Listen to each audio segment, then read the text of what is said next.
have children who do well in school and are more healthy.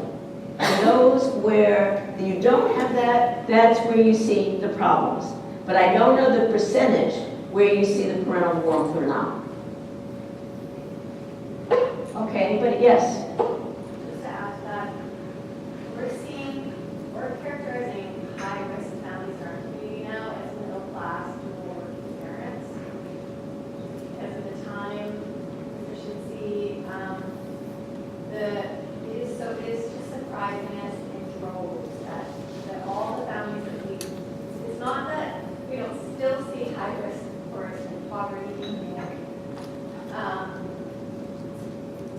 substance use, all of that, but we're just seeing just cool things actually with some of our families who were deemed high risk, yet there is all that work and social emotional connection for children, and they have support, their social support.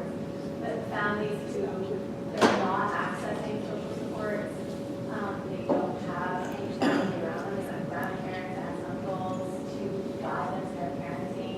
The social support networks are isolated.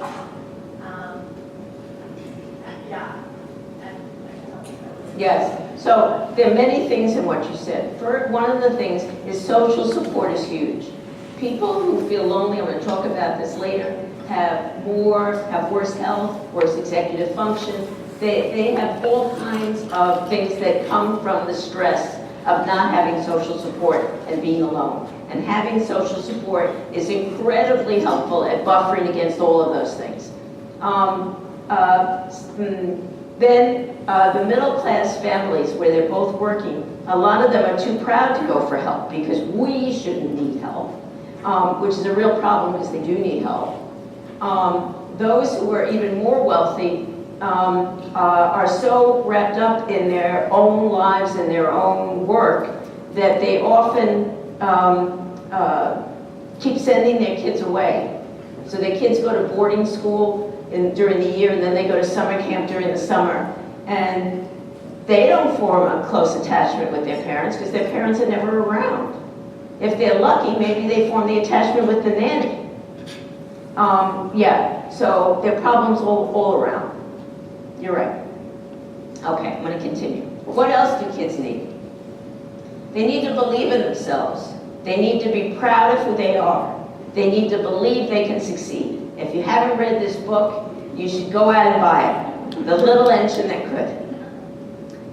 Okay, there are three roots to that. I'm going to talk about them in turn. The first root is they need to feel that you believe in them, that you fully expect them to succeed. That's not enough for them to believe in themselves, but that's critically important in helping them come to believe in themselves. It's important to communicate loud and clear the faith and expectation that each and every child will succeed. Each and every child. When a toddler falls while trying to walk, we would never say, you get a D in walking today. It would never occur to us. What we all say is, don't worry about it. I know you're going to be able to do this. Don't worry, I know you're going to be able to do this. How different is that from what kids hear in school? What they hear in school is you get a D today. Think of how different it would be if they heard instead, there's no question you're going to be able to do this. And we together are going to figure out a way to make that happen. A school in BC, I don't remember which one, has as its motto, if you can't learn the way we teach, we'll teach the way you learn. There's an incredibly powerful role that your expectations for a child exert on that child. There's a famous study called Pygmalion in the Classroom that was done decades ago. What they did was to give children an IQ test at the beginning of the school year and then misinform the teachers about the IQs of half the kids. So half the kids who really had high IQ, the teachers were told they really had low IQ. And half the kids who really had low IQ, the teachers were told they really had high IQ. By the end of the school year, the children were performing in line with the teachers' expectations, not with their objective test scores. Our expectations are huge. Goethe said, treat people as if they were what they ought to be, and you help them become what they're capable of being. Okay, there's also an incredibly powerful role that our own expectations have for ourselves, or a child's expectations have for him or her. One example of this is from a field of social psychology called stereotype threat.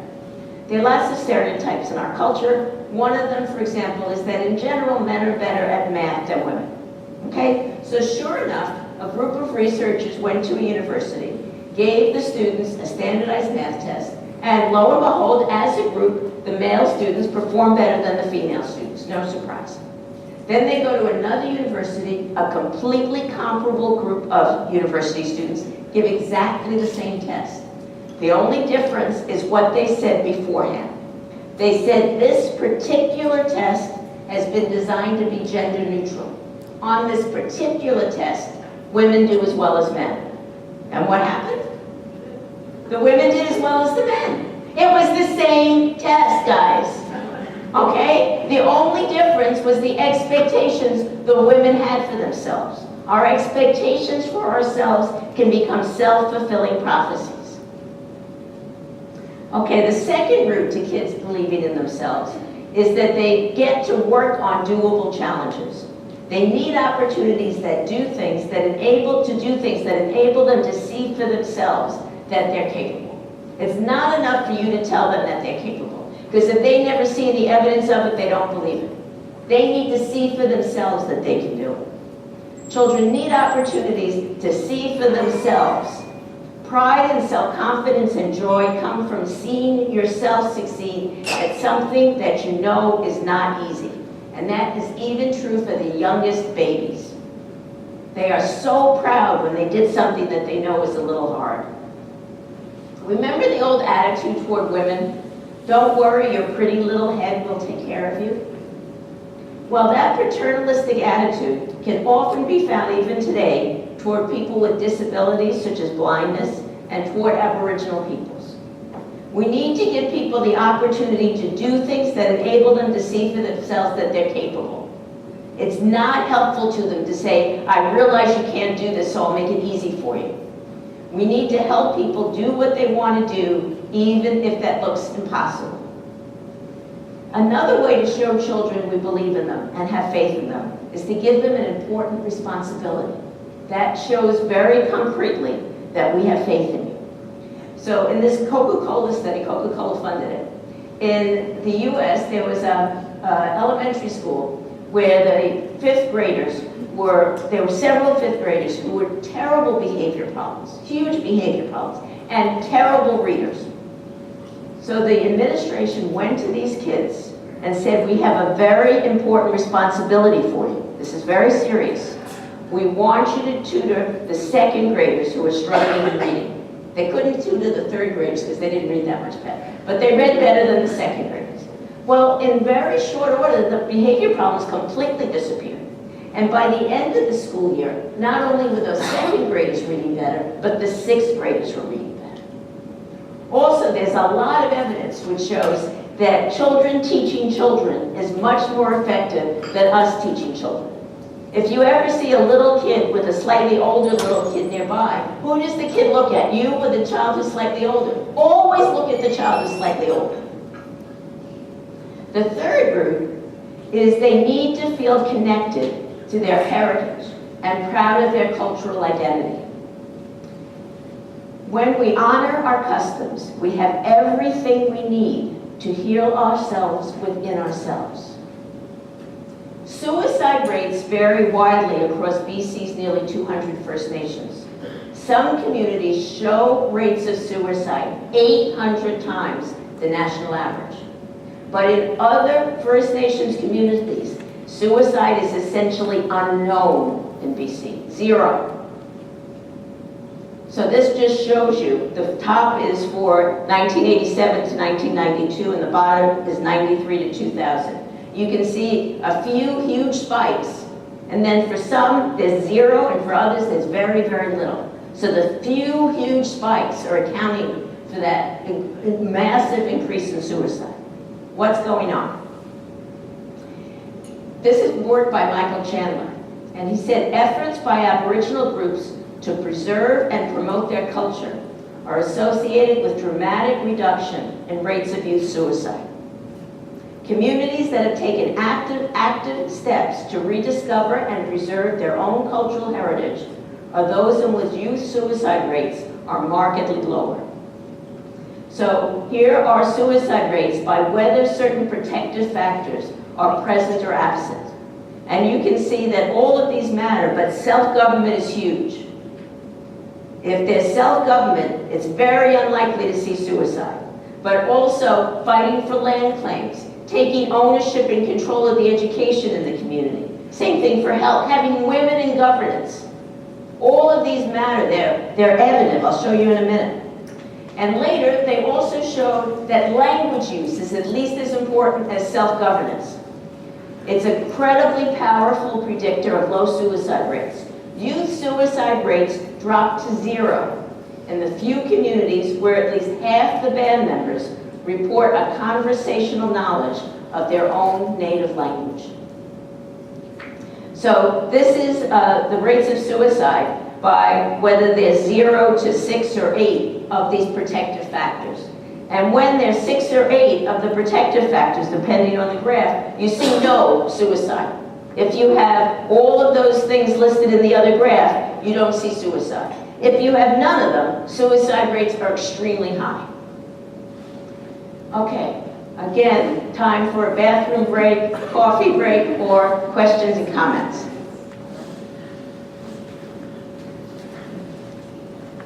Yes?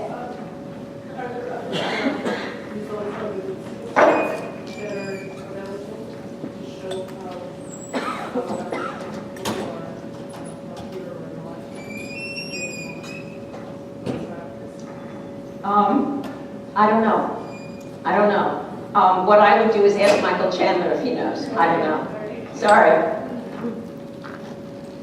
Yes? I'm from Hazleton, BC, and we actually have had a real rash of suicides. It kind of goes, it kind of ebbs and flows with us. But that research is interesting because we do have like language nest programs. Aboriginal Head Start has been there forever. They've incorporated language into the program.